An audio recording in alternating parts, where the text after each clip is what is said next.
ने मुझसे पूछा कि तुम्हारे अनुसार दुनिया का सबसे बड़ा दुख क्या है। सवाल बहुत मुश्किल था। कुछ सोचकर मैंने जवाब दिया कि मेरे अनुसार दुनिया का सबसे बड़ा दुख है अपनी नजरों के सामने अपने माँ बाप को बूढ़ा होते हुए देखना। ये वो समय होता है जब हम कुदरत के लिखे को टाल नहीं सकते हैं। माँ बाप के वो खूबसूरत से चेहरे जब झुर्रियों में बदल जाते हैं तो दिल भर आता है। जिन्होंने हमें उंगली पकड़कर चलना सिखाया, आज वो चलने के मोहताज जब हो जाते हैं तो दिल भर आता है। जिन्होंने अपने बच्चों की नजरें उतारी, आज उनकी नजरें ही जब धूमिल हो जाती हैं तो दिल भर आता है।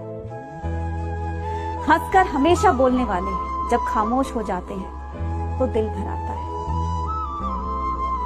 हमें उंगली पकड़कर चलाने वाले आज खुद एक सहारे के जब मोहताज हो जाते हैं तो दिल भर आता है। अगर भगवान मुझसे पूछे कि तुम्हें इस दुनिया में क्या चाहिए, तो मेरी भगवान से सिर्फ एक ही प्रार्थना होगी कि बस हर किसी के माँ बाप को बीमार, लाचार या किसी भी मुश्किल में ना डाले और जब तक वो इस दुनिया में रहे सेहतमंद रहे।